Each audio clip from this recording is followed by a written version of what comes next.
Hello there, you're listening to the Box Office Show. I'm Ryan Hill. And I'm Dylan Johnson. Today we're going to be talking about the box office numbers from last weekend and our box office predictions for this upcoming weekend.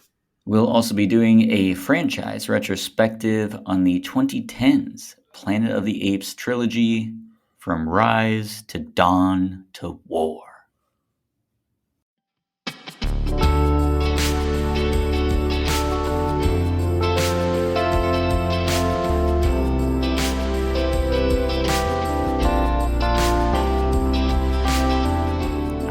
Let's start off with some news. Megalopolis, my number one most anticipated film of the year. We got the trailer, we got a Cannes premiere, and we do not have distribution. So I still don't know if I'll be able to see it this year, at least in the United States. It did get some international distribution deals, but we've gotten... You and me, trip to France with Mason.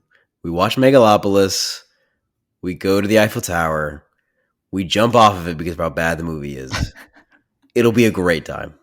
Or we jump off of it because it's so amazing and nothing else will compare. Have you heard the early impressions of Megalopolis? Well, I have.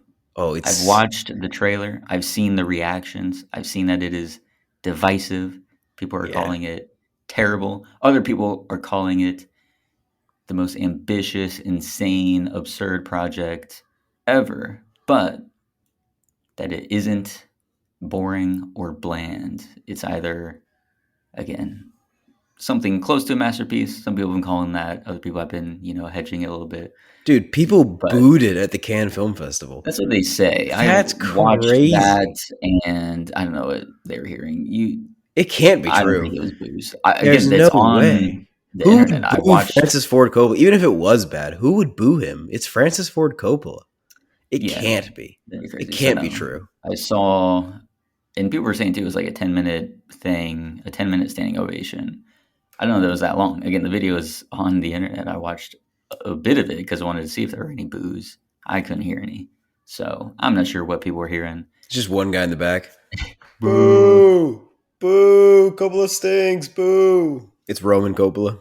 So I think that was overestimated a bit. And again, I saw the trailer. Did you watch the trailer? I saw the teaser trailer where Adam Driver kind of like steps off for a second, but I didn't see any full trailers. That was like the little clip. But then Francis Ford Coppola on his own YouTube channel dropped the trailer a few days ahead of its Cannes premiere. And I was watching it, and I'm so down for it. I cannot wait to see this thing. Again, it'll be a toss-up of whether I actually enjoy when I'm in there. But I think it is amazing that we got one of the great directors in his 80s to be pumping out a passion project, essentially an indie film again, because this is all just self-funded, $100 million of his own money. Doesn't seem like it's going to get any mainstream release, but he felt he had to tell this story. And so he went for it. So no matter what, it'll be the pure vision of Coppola and all of his collaborators. So I'm excited for it. I cannot wait to see what comes of it. But yeah, the reactions being so polarized on Letterboxd too. There's like it's average. I think it's like a 3.2, and there's as many 5-star reviews as there are 1-star. So, that's awesome. It's not like there's actually an average. It's just such a divide. Yeah, it's just polar opposite stuff. So that's great. That gets me excited. So yeah, there was also the release of the Wicked trailer, Wicked Part 1, although they're keeping Part 1 off of it. So, Dylan, did you watch this trailer? No, I only saw the first one. I'm not interested in watching any more trailers. I'm just going to see it when it comes out. It was 3.5 minutes. That's how long that trailer was. Jesus Christ. It felt like they went through the whole story and whole movie, but apparently that was only the first half as well. But again, it's one of those where I swear the final shot of the film was in the trailer. And again, the whole third act seemed like it was in the trailer as well. I don't know. Again, I haven't seen or read the book, well, the play. But I guess the book of the musical, yeah. So I don't know exactly when they go to Oz and all of that, but in Emerald City, but I don't know when. It's not gonna be good. Looking at it, Really? You think? Oh, you're on the bandwagon of it's not going to be good.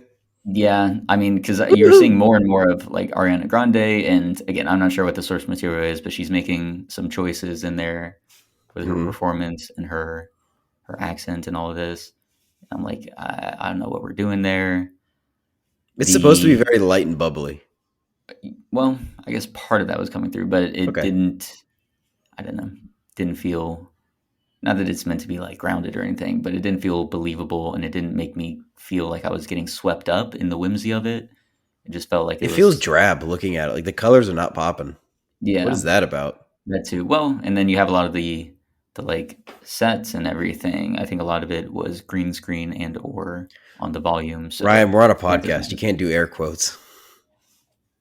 Quote unquote you can sets. see it. Yeah, but nobody's gonna fucking. You cannot do air quotes on a podcast. I mean, I followed it up with a lot of it was green screen and a lot of it was volume. I don't know, the exact divide of the real sets they built versus what they had to do in post. But I'm just saying, it seems like a lot of fake digital sunlight and sunsets and whatnot. And Of course. I despise that stuff. So Yeah, I don't think I'll be seeing it. Have you decided? I mean, you are going to I'm go gonna see watch it. it. I Yeah, get it. I'm probably not gonna like it. But yeah, I think it'd be worthwhile for you to give it a go and see how they adapt it. But yeah, also way too long of a trailer. Why is it 3.5 minutes? Again, That's it a was like very long showing trailer. the full story, and so I'm like, who is this for? People that have already seen the story, and so they're like, oh, I remember when they do this and that and that. Yeah, not sure what's going on there. But Yeah, moving on from trailer talk, there has been another major Hollywood figure who has passed away, Roger Corman, the king of B movies, a someone that has helped influence many genre filmmakers, from James Cameron to George Lucas. Some of them, were like on Corman production films. Others were inspired by the films that he put out there. But yeah, he's definitely a legend, very influential, and he's passed away at age 98. That is insane. stuck it out there. That's crazy. Yeah. So rest in peace to him. And yeah, his legacy, of course, will live on far beyond the 98 years that he was on this earth. Absolutely. Now we can do our box office breakdown for May 10th to the 12th. Coming in first place, Kingdom of the Planet of the Apes with 58.4 million. That is almost Huge. twice as much as what I had predicted it being. Yeah, a major opening. I did not think that people were still that hyped up for Yeah, they're Planet of the down Apes, for it. but That movie's they're gonna do sequels. They have including the four now that have come out, they have a 9 movie plan. I'm down for it. I love these movies. they are able to continue with it. That plan will not die with the fourth one. So, Hmm. yeah, what a surprising and great opening, which is good because we need that, for the summer box office. So glad Hmm. that it was able to find some success where The Fall Guy could not, coming in second place in the second weekend with 13.7 million. Followed by Challengers with 4.3 million. Taro with 3.4 million. Godzilla Kong, the new Kong, the new Kong. God damn you! I read the script word for word every fucking time. Godzilla Kong, the new Empire, 2.6 million. I hate you so much. It's so funny because you can never tell too when I'm intentionally doing it and when I'm accidentally doing it, because that was not intentional. Godzilla X Kong, Godzilla Kong. New Kong. God I damn it. I hope when they do their 9-year plan, the MonsterVerse stuff, we get a new Kong subtitle in there somewhere. That's hilarious. Unsung Hero coming in after that with 2.5 million. A24 Civil War with 1.9 million. Kung Fu Panda 4 still sticking it out, 1.8 million. Star Wars The Phantom Menace still holding on 30 years later with 1.4 million. And rounding out the top 10, Abigail with 1.1 million. Now So let's do our box office predictions for this upcoming weekend, May 17th to the 19th. The new movie coming out this weekend is John Krasinski's If Imaginary Friends, starring Ryan Reynolds and a whole assortment of famous personalities in voice acting roles. Indeed. 25 million, perhaps? What do you think? Dare I say 20? I Oh, think it will be lower. yeah, this doesn't, again, the idea, I was like, nice, this is great. The trailers, though, not sticking the landing there. Exactly. Much So, like the Wicked trailers, just seems like something that should be fun and bubbly comes off kind of drab with the way they're meshing the CGI with the real world elements. I feel like they're trying to take these very fun ideas and digitize them into a CGI form, but then bring them back to a real life sort of, it's like an uncanny valley kind of thing, trying to make these things feel like they're existing in the reality and blend them into the real world around them, and it turns them from these fun things to something very drab and very dark and ugly looking. It's like, come on, yeah, man, you could have made it cool, you could have made it exciting, you could have done 2D animation on top, like Who's Framed Roger Rabbit, and it would have looked awesome. exactly. Nobody wants to do that anymore. That would look very lovely. So we will see whether there's going to be another surprise in store. Hmm. But I don't think so. It doesn't have much competition, though. I know the Strangers film is also coming out this weekend. So horror fanatics or fans of that franchise might flock to it, but probably not a shoe in for the number one spot. We'll see if Kingdom of the Planet of the Apes actually retains number one spot. That would be great for it, not great for if. So, well, I guess you'll report that next week.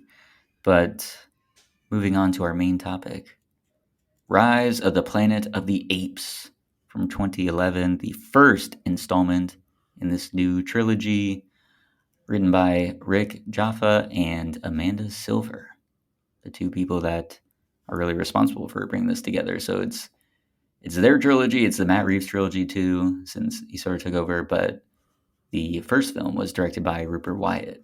So the connective tissue between all of them were Rick Jaffa and Amanda Silver, and they, as part of their reboot, they went the origin story route, taking us back to how the Planet of the Apes became the Planet of the Apes. So, Dylan, when did you first see this film? And what were your thoughts then? And now, revisiting it, if you were able to revisit it in time, what are your thoughts now? I watched it for the first time after Dawn of the Planet of the Apes had come out. Mm.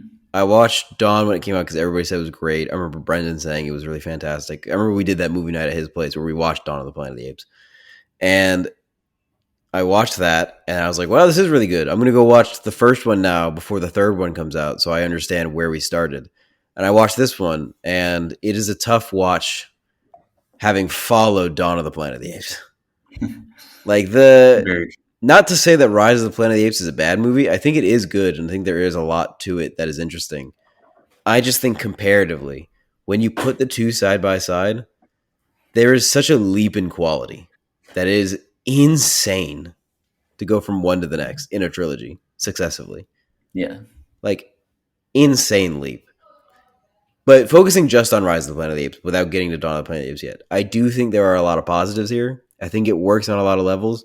I think the biggest drawback for me is trying to relate to the James Franco Caesar relationship when James Franco's character is just so obnoxious. I think he's a very poorly written character. I think he's rude and stupid. And I think it's hard for me to relate to him at all in any way because they just don't. I think part of it has to do with James Franco's performance not being too great. And I think part of it has to do with his character not being written to be more of an archetypal sort of hero like father figure in this joy. If he's supposed to be Caesar's father figure here, I think he should be more of a patient. I think we should see more of the qualities we've seen in Caesar later on in James Franco, so we can see where Caesar gets those qualities from. Yeah. And you don't see that much because James Franco's character is just kind of like a butthead in the whole movie. Other than that, I think the whole dynamic of James Franco's character. What is his name?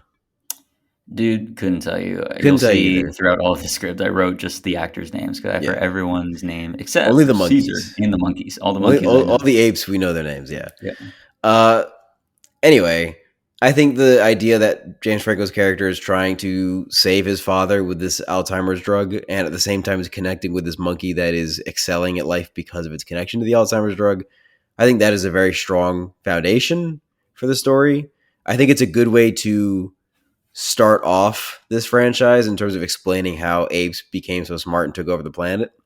And I think in terms of being a comparison to the original Planet of the Apes, I think they work really good as foils to one another in the sense that they are very similar, if not identical, stories told from a reverse standpoint. The idea that Caesar is this monkey now being thrust into this human world after being protected for so long that seems backwards to him. He's grown up his whole life with humans liking him, and now he's thrust in this world later into his teenage years where humans despise him and are against him and torturing him and whatnot. And he has this reaction of being this very intelligent being that is an ape that people don't believe would be smart.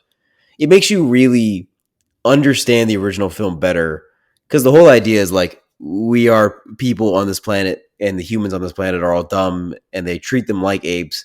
And so Charlton Heston speaking is like this crazy moment where the apes step back and they're like, oh my God, he can talk.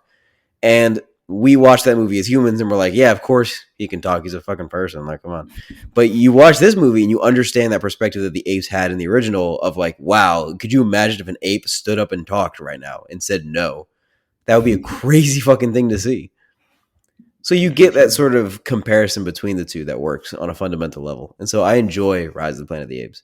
I just wish they had hit those emotional story beats a little bit better. And I wish it hadn't been kind of hammy at certain points. I wish it had been a little more serious and whatnot, like taking itself seriously. Because it does stick out as being the black sheep of the trilogy because of its disconnect with the directors.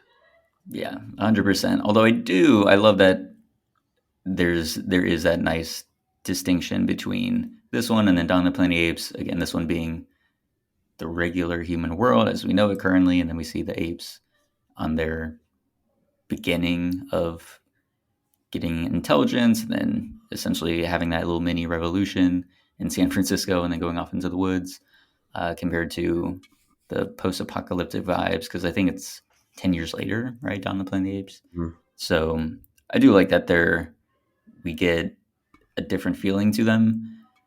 But yeah, it is very obvious that a new director came in the second installment, and then his handprints were all over the remainder of the trilogy, and it was improved vastly. But I do love the first one's premise, the whole approach to Caesar, again, starting out as sort of that pet, but really more of like a son being treated that way by Mhm. James Franco, and then him sort of going through that journey of what am I? Who am I? I'm like this intelligent ape that doesn't really fit in with these other apes in the beginning, don't really fit in with humans because all of them hate me and see me as this rabid animal. And so he has to go on that journey of discovering, like, what am I? What do I want? All of that. And then leading that, again, that mini revolution. So the premise of it, love that. Still think it's incredible. Certain moments here and there, I think, are so perfectly executed. We'll talk about some of those. But revisiting it, however many years on, because I did watch it in theaters in 2011. We went to go see that, and then I don't know how many times I've seen it since then. I don't think I have seen it again. But yeah, overall, I think it's decent as a movie. A fantastic concept and like re-entry point into this franchise, and an incredible start to the character of Caesar, Mhm. who, yeah, is by far, I mean, the best thing that this new trilogy has offered. He's incredible. He is a great character, and seeing He's a his growth fantastic character. was amazing. So I love that. Again, there's like a portion of the film where it's him and the other apes that are in that sort of zoo or whatever, just like that holding place. Not really a zoo, but all those apes are just being held there. That stuff was very compelling. And then the flip side of that, when we're dealing with like whatever Franco had going on and him trying to deal with the uh, tech company, the medical tech company. All of that was not as interesting as I would have hoped it would be. But yeah, the Caesar stuff on point. Um, I agree with you 100% about James Franco's character. He's not very likable. Not at all. He's He kind of just an does ass. stupid things Dude, when he goes to the consistently. court people to try and get Caesar out, he's like, "No, you're gonna write this for me now." Like he fully Karens on this woman who is just doing her job Yeah, immediately, and I'm like, I understand you're upset, but could you play it a little differently? Could you play it a little more like we should actually like this guy? Like you're making him such an asshole. yeah, and he's not. I mean, yeah, James Franco. He just doesn't. You don't buy him as the scientist. Certainly not one that's like so intelligent that he's about to be on the brink of discovering the cure for Alzheimer's. Um, I did think that was a great, again, like emotional component of having his father who's suffering from this disease. So it makes sense why he would be willing to take some of these risks and cut corners, but also just the way he Yeah, like does some of these things. Like it was immediately after he saw the one ape, he was able to do the test. He didn't even like perfect it. It was just the ape was like pretty good at it. And then yeah, he's like, this is it. We need to get human trials going immediately. And it's like, he's bruh, rushing it. Yeah, calm down. And and I obviously get that the blows up in idea his that face, and yeah, that was fun and satisfying. It was a good scene. But I get the idea that like he's on a time crunch here to solve this so that his father can live, but like, damn, you're just a bad scientist. I yeah. love the things on Twitter now or Instagram, whatever you want to call it, where it'll be clips from Kingdom of the Planet of the Apes, and it'll be the apes in their garb, and they're doing the apes together strong, and like they're fully formed ape society. And the the comment is like, this is just because James Franco wanted to cure Alzheimer's. Like the domino effect that it had is so crazy in world. It's Hmm. insane. Yeah. All because he did human trial or he like advanced human trials without asking you because he was a bad scientist. This is what bad Mhm. science gets you. It gets even worse than Jurassic Park. You create ape society. Exactly. The other like random moment that I had to jot down was when the love interest discovers Caesar, Mhm. and she's shocked by this, even though they had been dating by that point for like 5 years. So he kept her in the dark all that time. That he was smart. That he like had an Alzheimer's drug in him. Yeah. Yeah. Well, that Caesar, like that he had a freaking pet ape essentially that was intelligent. So that was Well, insane. she knew he had a pet ape. That's how they met. Well, yeah, but not that he was smart. Yeah, yeah. He kept the Alzheimer testing secret for 5 years, which is great. The time jumps in this movie. I get that they have to do it to make Caesar go from being a baby to being a young adult or like an older teenager ape by the end of the movie. But they don't do the time jumps very well. Like I'm not fully believing that in world it's past 8 years from the start of the movie to like halfway through the movie is an 8 year time jump. I'm not buying it. I 100% agree with that. I was like, we're moving through pretty quickly in some of these things, and we're not spending enough time with. Not that the time jump is a bad idea. It just could have been done better. Yeah, it's a necessity, but you have that moment where, again, what, 5 of those years or a certain point in those years, like everything's just peachy with like Yeah, for Lithgow 5 years now is, he's giving John Lithgow Alzheimer medicine and it's going great for yeah, 5 years. like we could have maybe had some sort of Peak living something for in five there. years. It's so Um, funny. but I did like another aspect that I thought was very smart from a narrative standpoint was having, certain human characters, although very basic. They're representing those human weaknesses of greed and power abuse. So yeah, that one, the greedy like CEO or whatever of that tech company, who Yeah. initially was like trying to be like James Franco, you're dumb, you're stupid, Dude, you he's waste such all an our money. archetype. They're all kind of archetypes, but he's the worst of them all. Yeah, You get your cure to Alzheimer's, and I get a drug that makes a lot of money. yeah. Very on the face there, It's but like, dude, come on. Can you like at least make him a little more subtle? but then you have Tom Felton, who also, again, is just like He was so playing it up a mean, little much. so cruel. And the part too, where it's like, could you imagine he's bringing his friends to that place, and as a way to like impress the girls there, he goes and like does Electrocutes animal the cage. cruelty Yeah. to the apes. It's like, what? You think that is gonna make them be like, "Oh yeah, he's great. I You definitely ladies want want to to be see with something real him." hot? Watch me torture an endangered animal. Yeah, like what? You turned That on yet? that was insane. So they both, I mean, it works because they both get their comeuppance, and you're like, Of "Oh course. yay, the more evil I just humans wish there was a bit more done." depth to their characters as opposed to making them very surface level, sort of cartoony, we are the villain characters. Because you get to the later movies and the antagonists have a significant more amount of depth to them Yeah. and their reasonings and whatnot, especially Koba, but we'll get there. Of course, they had the setup of Koba in this movie, even though I kind of wish. I mean, whoever wrote this movie, when they were approaching it, I don't know if they even thought about potentially making a sequel or what that sequel would be. I don't know how much pre planning they were going into it. I don't know if they were planning to make Koba a villain at all, or if that Mhm. was just good use of what was already written and turning him into a villain. But I do wish, had they had those plans ahead of time, that they had set up Koba a little better, because then the follow through would have been really great. Even though it already is fantastic, if Koba had been a character that really lingers throughout all three movies, he'd be a really powerful presence in the franchise. Uh, and in this movie, he is. It's cool that he's there, and we get his background, so that by the time we get to the second movie, it's already set up.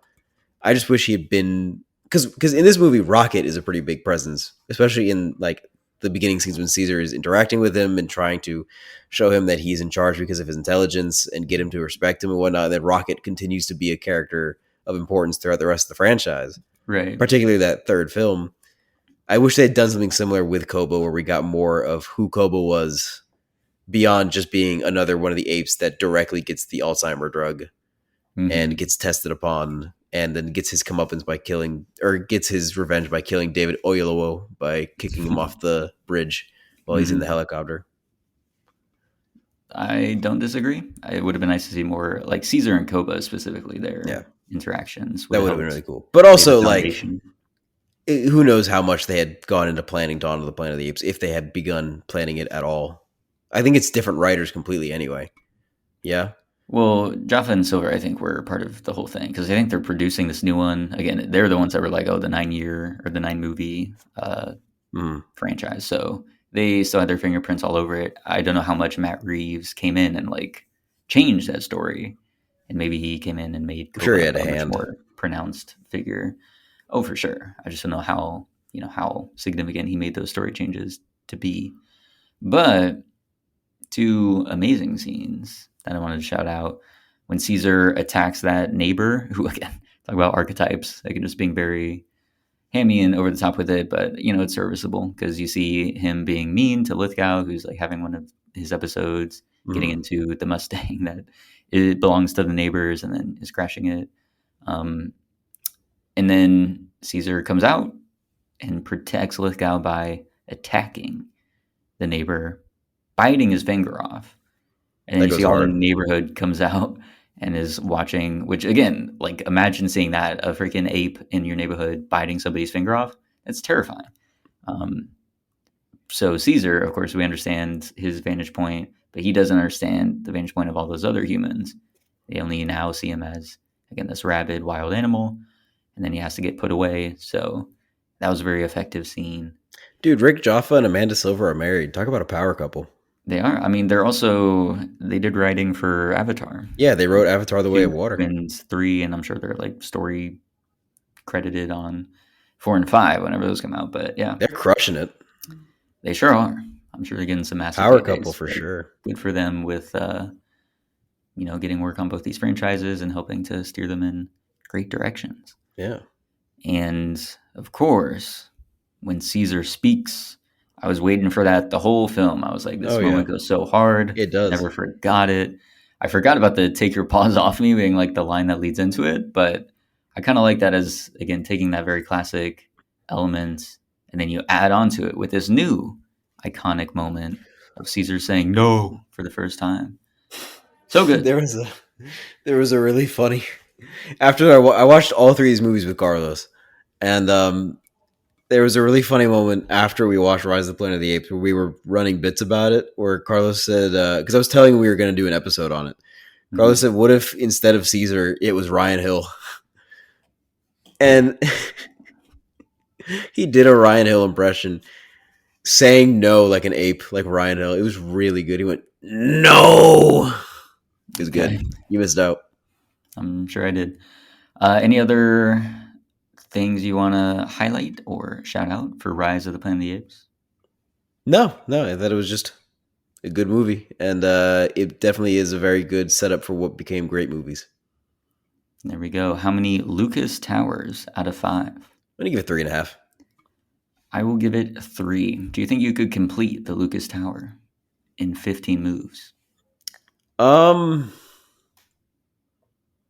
I don't know. I don't know. I think we should test that. I think we should buy a Lucas Yeah, Tower and give it a shot. but that'd be a fun little game to try I out. think, I mean, if I give multiple attempts, I will eventually get down to 15. Well, sure. Yeah, I wonder how many attempts they do get First those try, apes. though, I have no idea. Yeah, is it like a Probably not, honestly. first time ever seeing this thing, or do they get to practice? Because if that's the case, then it gets less impressive and even more stupid if Franco was like, "Wow, on the 100th attempt, this ape finally was able to get down to 20 moves for the Lucas Towers." But anyhow, let's move on to Dawn of the Planet of the Apes. Matt Reeves stepping into the director's chair. We have spoken about this many times in the past, giving it random references on the pod as one of the great modern blockbusters, one of the great sequels out there.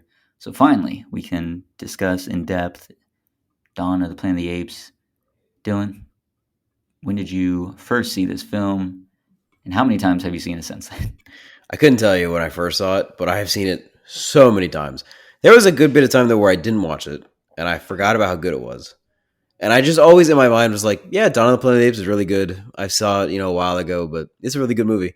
And then last November, December, around that time of year, I watched it again because it was on HBO Max and I had nothing else to watch. And I was like, oh, I haven't seen this one in a while. And I put it on and I was like, oh my fucking God, it's so much better than I remember. Holy shit, this movie's fantastic. It's just so exciting and thrilling and well made. It is incredible to look at. Some of the most gorgeous filmmaking you'll ever see is in this and War of the Planet of the Apes. It's incredible. Mm-hmm. Incredible to look at. The production design, the blending of the CGI, the character dynamics, how it's written, how the follow through. Every character has depth to them, and every character has a purpose to them. It feels like I'm watching a great movie from a long time ago, but it just came out. It just came out in 2014. It's so fresh and new, and yet still feels so classic and wonderful. Mm-hmm. Incredible filmmaking, just such mastery over the lighting of those scenes, over the use of weather and how they're shooting it, over the sound design, over the blending of the CGI. I mean, God, you can't get better than it. You just can't. It's a phenomenal film. I remember seeing it in theaters in 2014, and it's one of those films that anytime I would see it pop up in the TV guide as I'm just clicking through, I would put it on because it is that incredible that anytime I had the chance, I wanted to see at least a few scenes from it. I was, 13, 14 when that came out. Mm-hmm. An amazing blockbuster to see. I mean, again, that was still during the time when MCU was becoming the dominant force, and other like franchises. I think Planet of the Apes, or not Planet of the Apes, Pirates of the Caribbean, and Transformers were still around, but those were sort of waning. And then here you get this one, a Planet of the Apes sequel.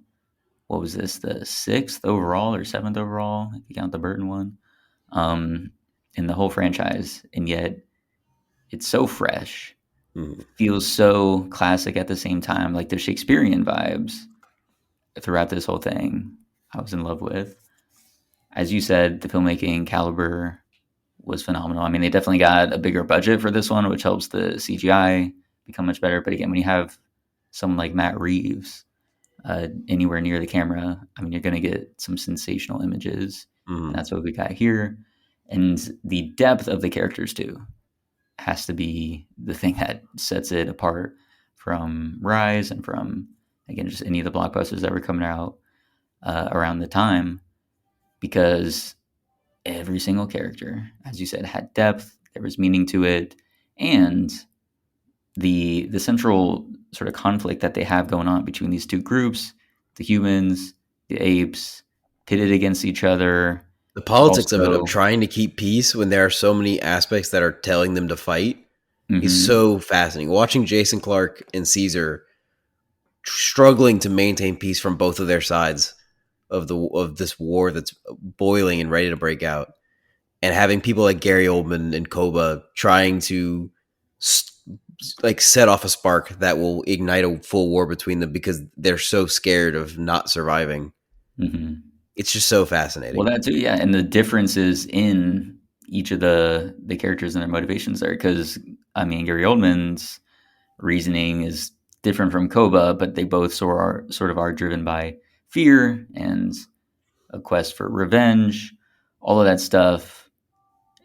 Again, it's powerful stuff, and having the characters that are trying to be level headed, trying to keep that uneasy peace, seeing the other characters like Cody Smith McPhee and Maurice, like them being able to connect with each other and being more peaceful and empathetic, like that stuff is wonderfully told. So yeah, you can see with the overall groups, their motivations, why they're doing the things they're doing, why the piece is so uneasy, why certain people in there are trying to, as you said, like cause that spark to bring things into full conflict. It is really well done. I love it. Always makes me tense and stressed out when there's stuff like that, like the uneasy peace, uneasy alliance, and there's these bad actors that are trying to push things into violence. But I love that, again, just the politicking of that, the negotiations have to go into it, trying to connect with each other, even though you're, on opposing lines. That sort of plot and like narrative approach, I'm always a big fan of. And again, I think this film is why, because I saw it done beautifully a decade ago. And so anytime I see it crop up, I'm always, number one, like evaluating it on the Dawn of the Planet of the Apes scale. But two, I'm very much engaged because it's one of those classic sort of storytelling approaches. You Mm. have people at odds, some people in there trying to find connection, trying to see that, the differences between us are not all that great. They're not, insurmountable. And then other people that just can't. I think in the War of the Planet of the Apes film, one of them said it, but they just can't overcome their hatred or their fear or their misunderstanding of the quote unquote other side. Um, and then that just leads them into trying to fight. So I think that, again, there's so much depth to it, but on the surface, again, it is still just very entertaining. All the like action scenes and whatnot that they have throughout are really well done, but they're not, again, despite all the like CGI and stuff that's in here, none of it feels unrealistic or ungrounded. Like you feel the impact of all of it. You sort of indicated like the sound design and stuff like that, Mm. of course, helps with it. That scene of like invasion, basically, of the human city, where all these apes coming in on horseback, firing guns off. You see Gary Oldman, all those other people like shooting back with them, and then eventually the grenades start coming out and flames are popping up everywhere here and there. I mean, you feel the destruction there. Like it's not just, Yeah. oh, pretty pictures of like the violence unfolding and action happening. It's like, no, you feel the weight of this tragedy essentially of these two groups that, again, there wasn't a need to fight. Like most people were fine. It was just a few bad apples here and there that ended up causing all that pain and suffering and misery. So They lit a yeah. fire that was very, very easy to light. There was Hmm. a lot of tension there, and all they had to do was push the right buttons, and they got there. But dude, Koba, 10 out of 10 villain. One of the best villains in cinema history. Incredible. The shot after he kills, quote unquote, kills Caesar, Hmm. and it's the fire raging around in the ape home, and he's standing with Caesar's son, and he puts his hand on his shoulder and tells him to prepare for war, and just a fire that's blazing around them, and the apes are going crazy. Oh my god, The shot of Koba riding in on the horses with 2 guns in his hands, just firing into the human civilization. God, he's so fierce and so intimidating. It's terrifying to watch him. When he kills Ash and just throws him over the edge. Crazy. Oh my God. But that, I mean, that too, and it speaks volumes. That's like a great choice to have. What was the incident that kicked off basically this, uneasy peace and this tension between the Yeah, humans the and the attempting to apes? kill Ash. Yeah. Is that one guy? I forget his name, but yeah, there's that one human that shot Ash. Didn't kill him, so he was able to heal up, but obviously that puts everyone on edge. And then later on, now that Koba is finally attacking the humans, Ash doesn't want to partake in like this killing of the innocent humans, and then he gets thrown off the balcony and killed by Koba. So again, it just proves that Koba wasn't motivated mainly by protecting the apes from the humans. He just wanted to punish the humans. Going back to again the first film, what we saw there of him getting tested on. Um, yeah, like that's just it's great stuff because you can see why I he would love be fearful of humans, but he takes it too far. I love the scene where Caesar says to let them do their human work, and Koba starts pointing to his scars and saying human work.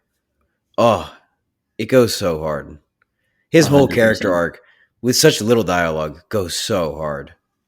Yeah. It's great. So that was a great antagonist there. Also, Tony Kebbell is just a great performer for 100%. that I character. mean, Oh yeah. my God. Shout out to all the mocap Andy Serkis. folks. Andy Andy Serkis should have Serkis. been nominated for an Oscar for one of these, Hmm. if not all of them. It's crazy. He should, the next time he does a mocap movie, which will probably be the Gollum movie they're making, Yeah.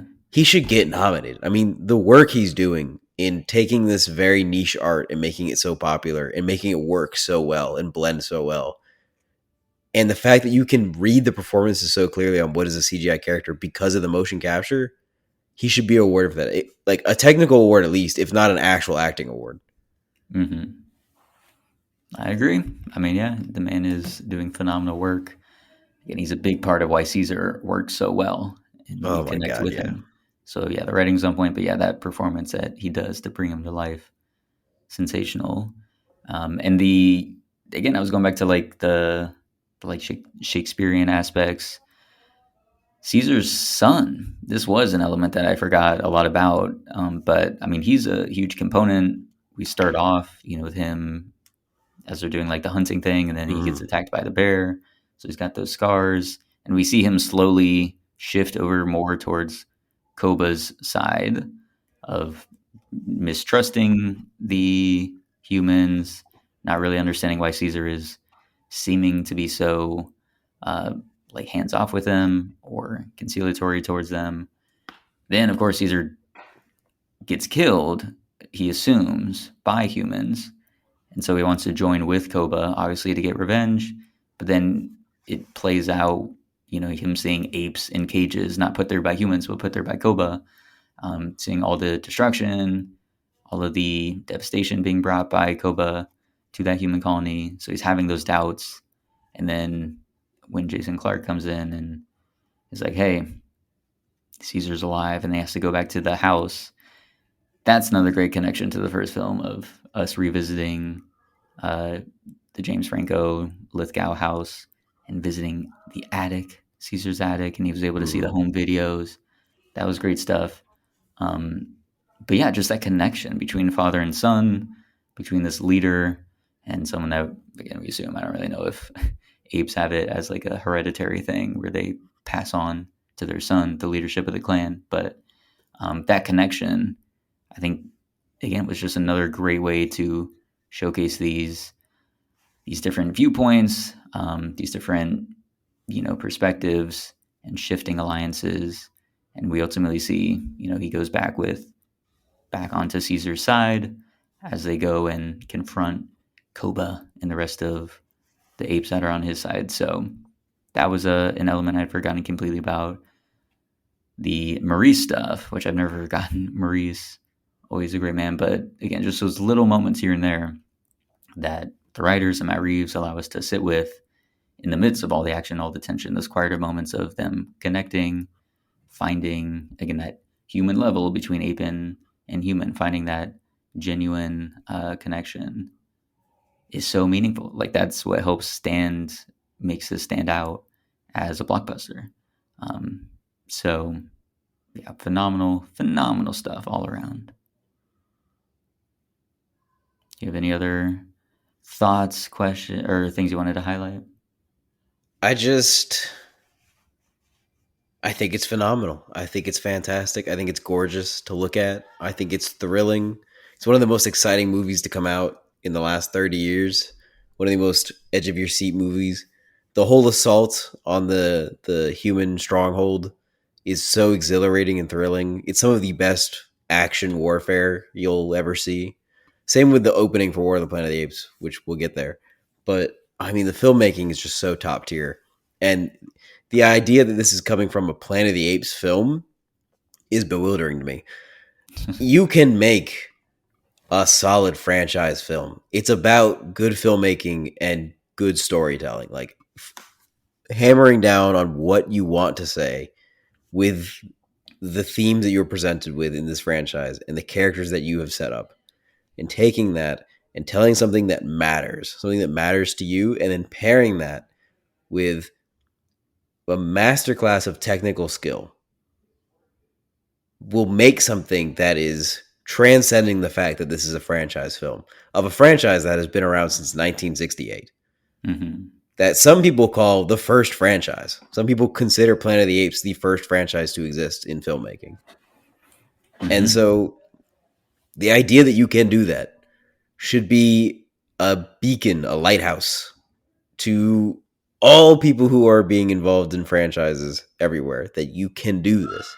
Should be a beacon to all producers everywhere, that sometimes the way to have the least amount of diminishing returns on a franchise is to create a franchise that people want to come back to the theaters to see because it's a quality product. You will always have diminishing returns, but if you give them exactly what they're looking for and give them something to want to come back to, you will have the least amount of diminishing returns. So it will be profitable and it will be artistic at the same time. That is the marriage of the business and the art that works so well with someone like Matt Reeves at the helm, who knows this. It's why these movies work so great. It's why the Batman works so great. It's why everything he does works really, really well, because he knows how to make a product that is commercial and also artistic at the same time. He's not sacrificing anything here. It's possible. It can be done. Right. You just have to be willing to try and work very, very hard and care very, very strongly about what you're making. 100%. I mean, I think that's the key element too, because I was listening to some interviews that he had done about it, and he loved the franchise. He loved that first movie, wanted to be attached in some way, but he would only do it if he had the creative freedom to do what he really wanted to do and tell that story that he was passionate about and cared about. Because again, if you get put onto a film and it's essentially a job, like it's being done for a paycheck rather than because you have some sort of passion for the story or again the long running franchise of it all, you don't have something that you want to say with it, then it's going to come off that way. I mean, we see plenty of blockbusters that feel devoid of personality or of a vision. This one, clearly, I mean, you can see again from Rise to Dawn of the Planet of the Apes. I mean, nothing against that first one. It was serviceable. It's decent. It's good. It laid the foundation for this. But clearly, you can tell that this one, I mean, it was a visionary at the helm. The passion seeps through in everything. Again, that goes for like all the performers. I mean, Andy Serkis, of course, is such an instrumental part of it too. So, yeah, I think I mean, yeah, how many times do you get a classic masterpiece of a film? Those are always going to be pretty rare, but I think there are a lot of lessons to be learned from Dawn of the Planet of the Apes because it succeeds on so many fronts. And so, also, for have it exist, specifically what I'm trying to point out is to have it exist within a franchise that is long running. This is not like the start of a franchise. It's the start of the new Planet of the Apes franchise. To be fair, it is the reboot. So. Sure, of course. But it is still an installment within an already pre-existing franchise. It's like if somebody came out with a Jurassic movie right now that Jurassic rebooted the Universe, franchise. you might say? Yes. That was of this quality, of this standard of putting technical ability and marrying it with incredible storytelling and careful storytelling with deep, well-meaning and well-connected characters and themes right now, 30 years after the original Jurassic Park came out. Like the idea of putting that out there is crazy that they're able to do this to bring back this dying franchise that hasn't had a big hit since the original 50 years ago and bringing it back as a heavy hitter. Mm-hmm. It's great. It's a great underdog story. It sure is. And this, of course, I mean, yeah, is one to look at for any filmmaker, but certainly, yeah, like you said, the franchise filmmaking. I mean, this should be what all of them should aspire to. Another thing I just wanted to shout out, that whole final showdown where you get to see again Caesar and Koba, ape versus ape, and then Jason Clarke and Gary Oldman. So those humans that, again, they weren't very opposed at all earlier, but now at this final showdown, they have to be, because Jason Clarke wants to allow Caesar to attempt what he can to stop Koba, because he knows it's not all the apes, it's only certain apes that are trying to keep this conflict going. But Gary Oldman is like, no, I got to protect all the humans here. These apes have attacked, so we have a way to stop them. I thought that was such a great way to show, again, the internal divisions that can always spring up between the quote unquote like in groups. So that was fantastic. And then flipping that rule Caesar had set, again, the whole arc of him like being this leader who does have a bit of a soft spot for humans, but obviously he's looking out for the apes. He believes the apes to be superior than the humans. He said all these rules of like, oh, strong together. That motif, of course, is always throughout. And then him setting these rules of ape will not kill ape. And then at the end here, he has to make that choice ultimately to do it. And Koba trying to use that against him in the end of like, oh, this is your rule, ape not kill ape. But then Caesar tells him, you are not ape, and throws that man off in what's got to be one of the most brutal, like falling off of The something. scream he gives, bro. The Holy scream, shit. yeah, It was is up there adrenaline. with what's his name? The villain from Tarzan falling down and hanging himself. Mm, It's up there with that. yeah, and getting like caught on that wire and then hitting that other Just like hitting scaffolding everything. on the way down. Like it was a brutal fall. So yeah, I just wanted to point And out then it that. all But yeah, falls on top of him. it absolutely does. On top of him, on top of Gary Oldman's corpse. Yep. So that was great there. And then yeah, that little moment they have of, well, like that's done. The current like humans and apes that were causing this issue are gone, but now it's already been set in motion. Those other humans are going to come down, so war is inevitable. But they have that last moment of connection, Jason Clarke and Caesar. There's that other moment too of when he was asking like, oh, who's that guy on the video, speaking about James Franco, and Caesar responds, he was a good man like you. Again, Good just great stuff. moments. All these little Mm-hmm. tidbits here and there are so excellent. So yeah, a phenomenal film. I don't think we have to speculate about what your score will be, but how many apes on horses out of 5 are you giving this one? 2. I'm giving it a 5. Of course I'm giving it a 5. This movie's amazing. You're giving it a 5 too, aren't you? Of course, Yeah, it come on. is an absolute 5. So Absolutely. let's go on now to War of the Planet of the Apes, which I did not see in theaters. Really? This is the one I know for sure I did. I went with my dad. I remember in 2017 going with him to watch this movie in theaters. That's funny that we were like completely reversed. Because yeah, this one didn't see it in theaters, didn't see it afterward on, I don't know, on cable or on streaming at any point. And then at a certain point, I'm like, well, I know we're going to do an episode for the show, so I'm like, let me just save it for when we do that. And here we are. This is the We're at the first time moment you watched it? where yes, I watched it for the very first That's time crazy. last week. That's so crazy. It's been 7 years since it came out. Yeah, very Well, true. then give me your thoughts on it. Tell me everything you think. It is excellent. I very Yeah. much enjoyed it. I say in here that like the first hour was supremely riveting. Hmm. I was 100% locked into it. Again, it was on a 5-star track for that first hour. I think in the second hour and change that they had there were bits and pieces here which we can talk about where they're nitpicks, but yeah, they ultimately brought it down. But Mhm. still, ultimately, as a whole, it is a phenomenal film. Yeah. Great blockbuster filmmaking. This one, I do have to shout out because I'm sure the budget got even bigger after the massive success of Dawn of the Planet of the Apes.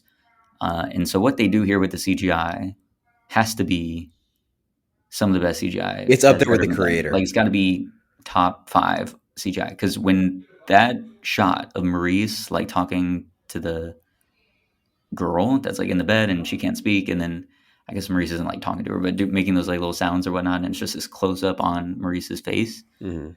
It looked like a real orangutan. Like you could show that to people and then show like a real picture of an orangutan side by side. I don't think people would be able to tell the difference. I was looking at this and I'm like, did they get an actual orangutan in there, It looks or was it fantastic. CGI? Because it you could not tell. It is that good, Yeah. and that goes for so many of the shots in here. Obviously, when you have like a ton of apes, you can sort of tell here and there. It's like, okay, well, that's not Yeah. really real, but that they spent their time on that because it looks phenomenal. Again, could not tell. You would never be able to convince me unless I didn't know this was a movie that Mhm. that wasn't a real ape. So Yeah. that's insane. Yeah, they definitely are able to get away with it more with Maurice too, because I think of all the apes in the movie, Maurice is the one who looks most just like a normal orangutan instead of a an ape that has been sort of meshed to look more like With Caesar. a human, with Yeah, yeah, like Caesar specifically is meant to look kind of like Andy Serkis a yeah, little you bit. see Circus come in, his Yeah. eyes especially. Yeah. So like the design is there to make it not look like an actual ape. So when you're watching that, you kind of have to suspend disbelief and it narrowly avoids the uncanny valley, which is fantastic. But Yeah. Maurice is like they cut and copy made an orangutan. And so when they did that close up, they could get away with it really, really well. And it comes off fantastic.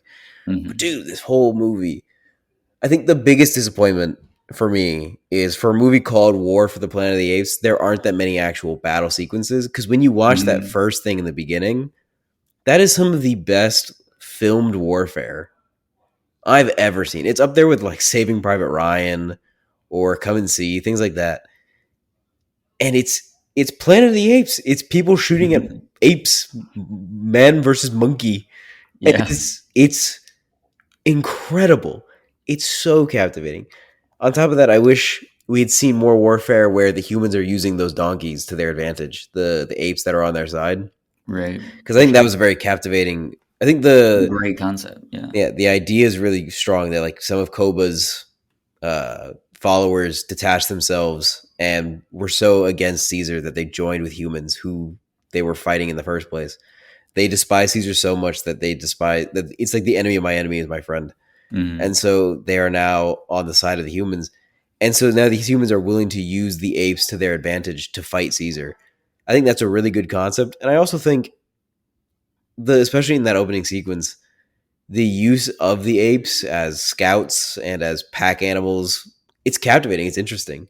It's just shot so well. Dude, I love the shot where the humans are walking through the forest and they have the slogans on the back of their helmets about killing apes.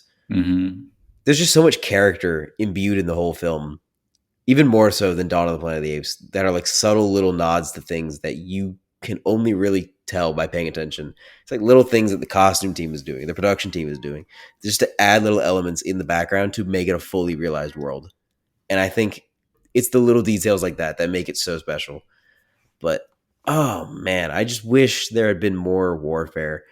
The idea that it's Caesar and his tight group of close ape friends going on a revenge quest to kill the colonel is an Mhm. interesting concept. I think I would have enjoyed it more, and it would have been a little bit less personal of a story. But I think I would have enjoyed it more entertainment wise if Caesar had taken the whole ape army himself to attack the colonel, and it was an actual war between the two of them, breeded by hate. And so now you see Caesar come close to becoming Koba, because I think the idea that they're trying to get here is that in Dawn of the Planet of the Apes they say Koba learns hate from humans, and in War for the, or I guess they say it in this movie. I don't remember. No, they say it in Dawn of the Planet of the Apes. Yeah, in Dawn of the Planet of the Apes it says Koba learned hate from humans. In this movie, I think the idea that they're trying to get across is that Caesar, because he grew up with humans, learned love from humans, and from that love is learning to hate those that took away that love. Because this colonel comes and he kills Cornelia and his son Bright Eyes, and now Hmm. he or Blue Eyes, and now he is on his revenge hate filled quest because of the love he felt that he learned from James Franco and from Jason Clarke and all the humans and whatnot. How to love those that are close to him, how to love that family more than just how apes love each other, how humans love each other. And because of that, he's coming close because they're two sides of the same coin, love and hate. And so he's coming close to feeling like Koba, which is why he gets that flash of Koba looking at him saying ape, not kill ape after he kills Winter. There's like Right. little things in there where they're building that in. To me, I think it would have stuck the landing more if he brought the apes to the colonel and went into a war and then saw the damage that that choice had done to the apes instead of fleeing and then Hmm. changed his mind and took them out to learn that there are more valuable lessons here than the pain of losing a loved one and the revenge desire that comes from that. Because in here, the apes really, if he had gone on that revenge quest and the companions he brought with him, if they had died and he died in the process, it would have just been a revenge is a dish best served cold, and you reap what you sow kind of lesson that we get in every revenge story, like Old Boy and whatnot. But if he and the thing that's supposed to stick it and stick the landing is that the ape colony gets taken without his leadership and put in prison, and it's his fault that they're there because he didn't lead them through. But I think if Right. he brought them to the colonel, it would have made for more exciting filmmaking, and albeit more expensive filmmaking. And it would have, I think, stuck the landing more of what have I done? Like I want to have that feeling of at the end of Bridge on the River Kwai, where Alec Guinness says, "What have I done?" Right. and sacrifices himself for the good of the war, the good of his people. I want to have that kind of feeling. Yeah, I don't disagree. I think that could have worked as a direction. Not to say that what they did didn't work, because it still did for sure. Yeah, I but just yeah, would I have found it was more entertaining if they leaned into the war aspect of it. Because I think the first 20 minutes, I think the first 40 minutes, like the whole opening sequence and then the sequence where the colonel breaks in and tries to kill Caesar, all of that combined was, to me, my favorite part of the movie. Like, it's fantastic. mhm. It's exhilarating.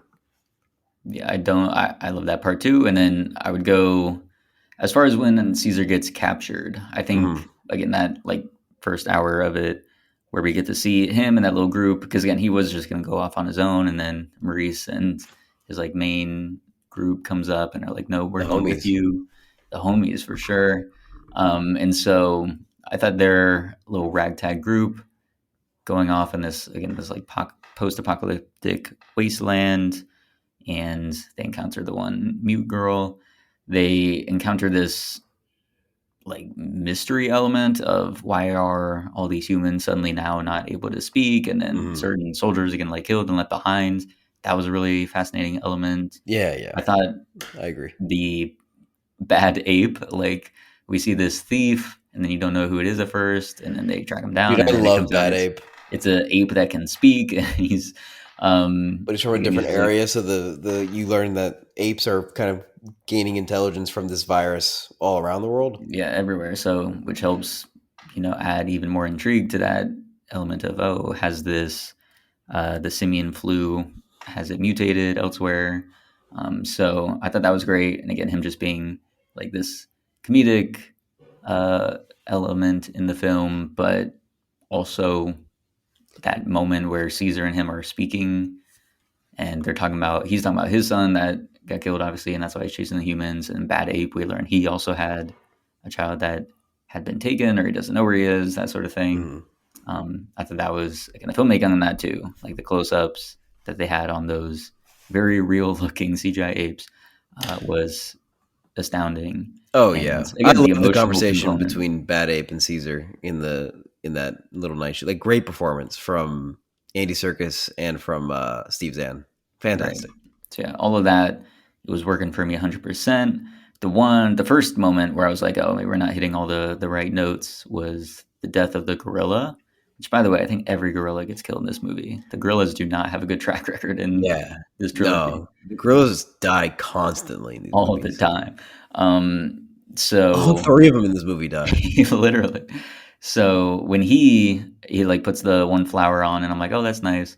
And then I was like, yeah, at some point one of these people are gonna die. And I'm like, when Caesar called on Luca to go investigate something where they're gonna go scout something, I'm like, okay, yeah, he's definitely gonna be the one to go. And then he died immediately. Like he immediately got shot there. And Yeah. I then was I was he disappointed returned in the to sense that, power. like, they are setting up a good storyline between Nova and her connection to the apes and creating those bonds between them and whatnot.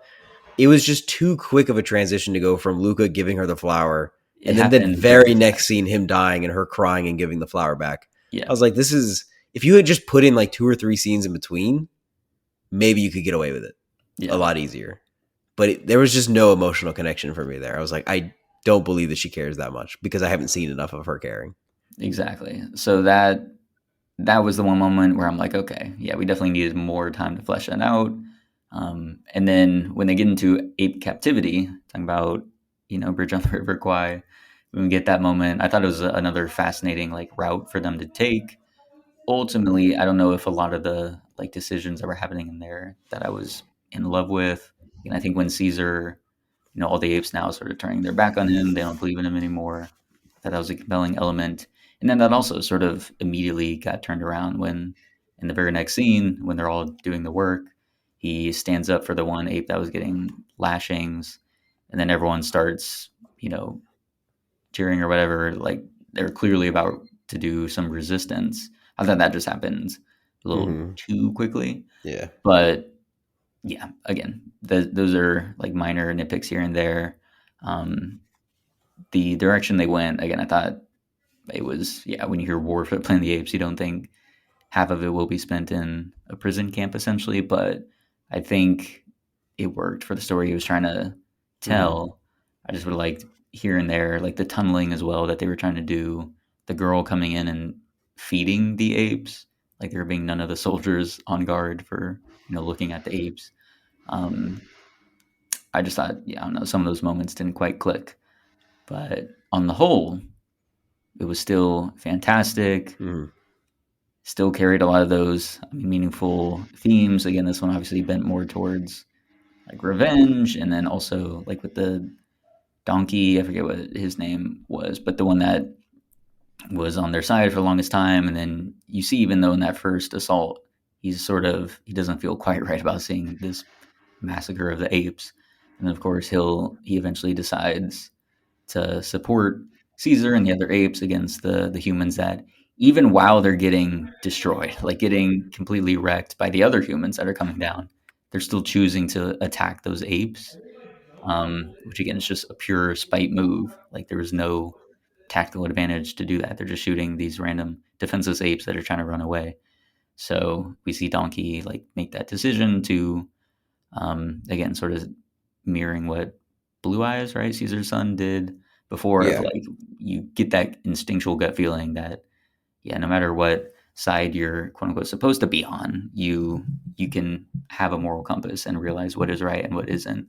And so he made the choice to help Caesar stop these humans that are trying to prevent those other apes from just getting away, like leaving the conflict. Um, so yeah, I thought still had the same incredible performances, same great action, same amazing themes. Again, the character work was great. I mean, Woody Harrelson.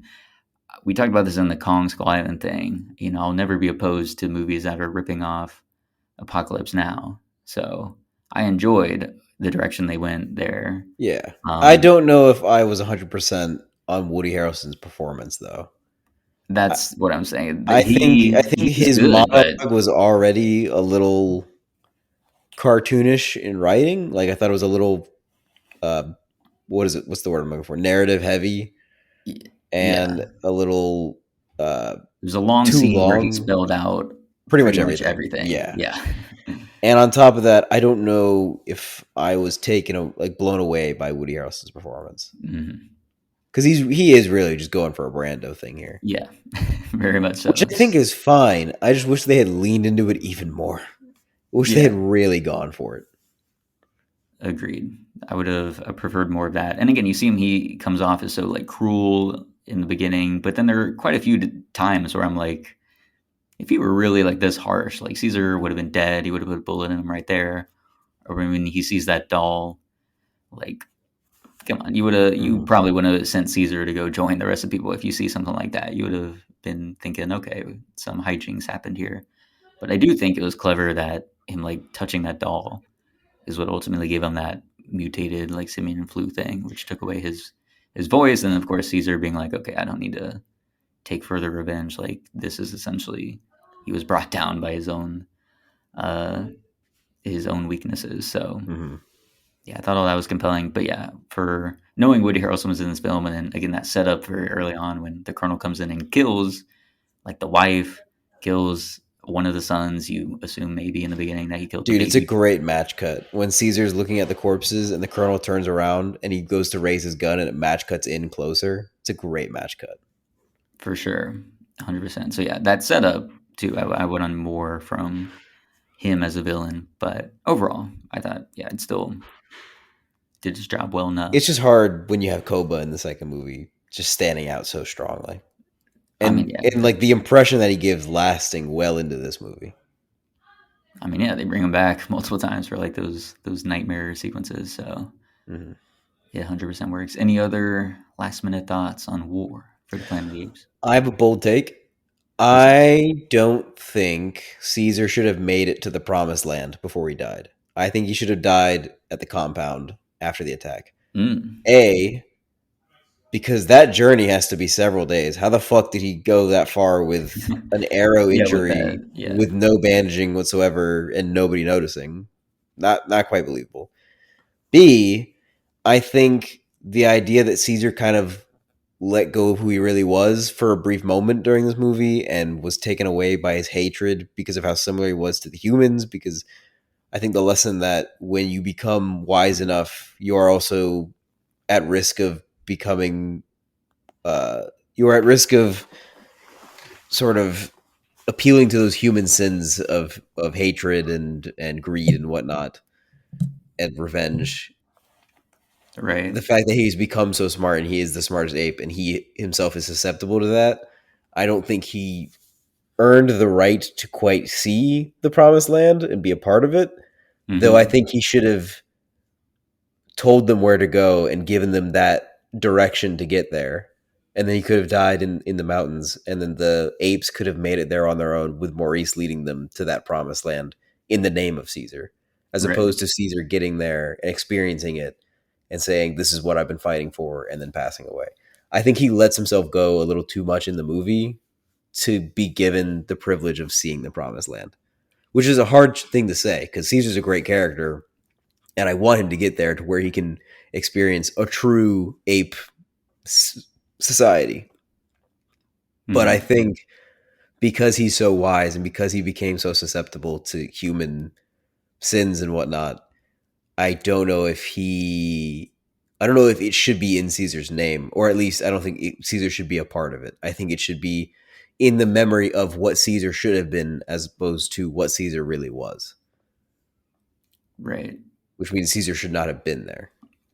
Yeah. If they went the full Moses route, if he doesn't get to see the promised land, I think that 100% could have worked. Right. I wasn't against him being there. Also, Again, just it's the one of those things idea of that like he survives that he arrow wound for happens so to make it long. and then dies the instant Yeah. they're like at the promised land. Yeah, that's a little It's just a little too. on the nose, and it takes me out of it a bit. I I think I agree. think that speech he gives to Maurice would have just been more impactful if he died right there in the moment in the mountains, Mhm. and then they made that transition, and then they got to the promised land, and then Maurice maybe had a conversation to the baby Cornelius, telling him like what Caesar meant and what Caesar was, like what this future is for us, where he is the leader of this society and what it should stand for. Ape not kill ape, ape strong together. This is what we stand for. This is what Caesar stood for. This is what Caesar was striving to be. Be what Caesar ultimately could not quite be. Be the ideals that Caesar preached. Do as he says, not as he does. Right. Yeah. I think there's an argument to be made too that his decision at the end with Woody Harrelson like helps to show that there was enough of Yeah, I those agree. I think he better comes parts of back for humanity. sure. Yeah. I just think he became susceptible, and it made him human. It made him real. It made him a character. Like it made him vulnerable. He was Yeah. not just He was this. flawed. Yeah, he was flawed. Yes, which is fine. But I think he leaned in enough to where we could say the ideals that Caesar was preaching and the ideal society he wanted is what we're striving for. But even Caesar himself, as an idealistic leader, was not perfect for this Hmm. because of how human like he had become and how susceptible he was to those human tendencies of this desire of revenge and hatred and whatnot. Yeah. I think that's a fair point. Well, all right. How many ape apocalypses out of five? I'll give it a 4. I agree with that. I'm giving it a four apocalypse out of five. Yeah. Ultimately, one of the strongest trilogies out there. Like through and through, start to finish. If you're going to watch a trilogy of movies, this is a strong choice. I This is a, agree. this is a good argument to be made that this is a great franchise to I watch. I long for the timeline where Matt Reeves had the full trilogy to himself. Hmm. Because yeah, going back and revisiting Rise of the Planet of the Apes, I'm like, okay, that does bring the trilogy down. But Yeah. I would also Dawn argue and that, War, top tier. yeah, I would just argue that, like, I don't know how much pre planning went into it. And so, even if he hadn't touched it, if they had fully fleshed out 3 full fucking movies, even if he hadn't touched Rise of the Planet of the Apes, it would have been just a more. I think that's the way it should be. I understand that, like, you make a single movie, and if it does well, you can turn it into a trilogy, but it always works better when you go into it with a trilogy in mind and you can stick that landing. The only one that really worked out really well, where it was supposed to just be a single movie turned into a trilogy, was Star Wars. George Lucas just was able to do a hat trick. He said, "This one might not be a standalone; it might do really well, so I'll leave some like very loose threads, but it is still a complete story and can work on its own." Hmm. Oh, it works really well. Here's 2 more movies back to back that also work well. He just planned it out smartly in the sense that it could have stood alone as his own movie, but also works pretty well as a first of a trilogy. Yeah, that's the balance you want to try and hit, which is Yeah, what they do. I Rise of the mean, Planet of the Apes does do it. Yes, yeah, Rise, because they definitely wanted to franchise it, so they do that it part does work. well. And again, Yes, Koba, I think, did have to be a setup because they lean into that whole part of like, oh, it's Caesar and Koba, the only two yeah. that got those like direct That's really the thing that got away from Alzheimer me. things. That and a desire for James Franco's character to have been written a bit better and performed a bit better. Yes, Just because because I wanted to all those human see characters I earlier. wanted to see an origin for Caesar where he learns those characteristics, those human characteristics from a really well written character, and you can see that translate into those future movies where he becomes a leader of the society.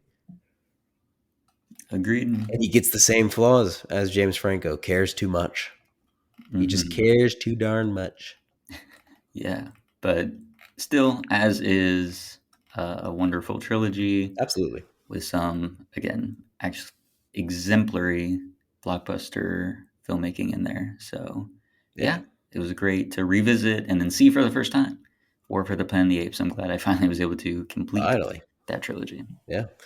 Anyway, that's all the time we have. If you'd like to give your thoughts on the show, you can email us at theboxofficeshowpod@gmail.com. Our main title theme for the show is Sundown by Joseph McDade. If you like the show, please give us 5 stars on whatever podcast app you're listening to, and be sure to tune in next week. Have a great rest of your day. And before we close out here, a little announcement. Oh I will no, be so sad. gone So sad.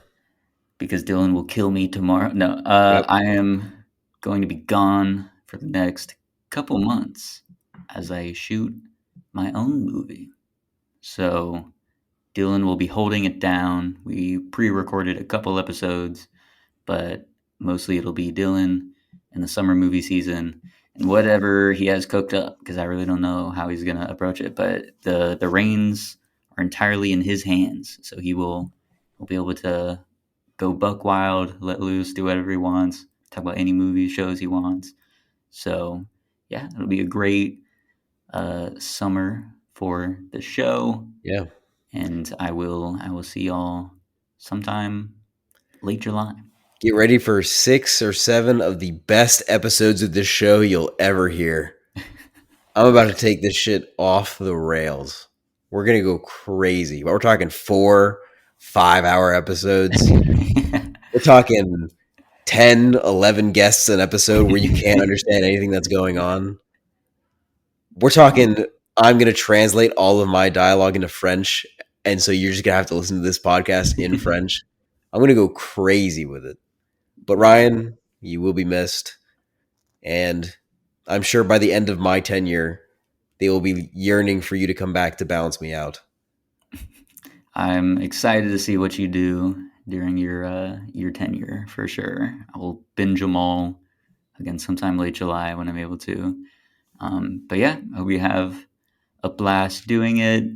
I'll definitely miss doing the show, being with you every week. But yeah, it'll be an important time in the summer. So yeah, I'll have to bow out from this, but I can't wait to be back late July. It's a shame that again I'm missing all the like major summer releases that are going to happen. So we're You going don't to even miss have a time to few watch them, let alone episodes. talk about them. We're going to miss the Mad Max You're show. going to miss it. Unfortunately, I will be. So I'm going to be there. it pains my heart that I'll not be able to talk about some of that stuff. But I'm going to talk yeah, about Twisters. I'm going to talk about Furiosa. I'm going to talk about, mm-hmm. what else come out this summer? Inside Inside Out Out 2. 2, yeah. Ooh, you're going to miss out so bad. I can't wait for you to get to the episode titled 2 Hours of Slightly Distant Screaming. As long as you sustain it the full time, and make sure to make Yep. that one the video podcast. Yeah. And We can also, just as mostly long as I speak do the box office numbers that too. at the Yeah, beginning of the please show. keep up with that. But Of course. that's the announcement for me. So yeah, this will be my I last will pod for a remember you. few weeks. Will you remember me? God, this is like the end of Toy Story 4 where they say goodbye. I know.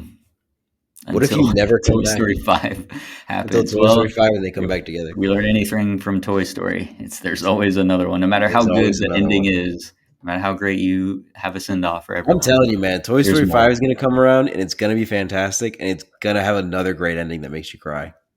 And They're yeah, going to they're going to pull a hat trick here. They're going to do it 3 times in a row. I'm hoping It's going to so. be awesome. But we'll definitely do a pod on that one. Yep. So yeah. All right, Ryan. Have a good Enjoy one. making your movie. We'll see you in a few months. Thank you.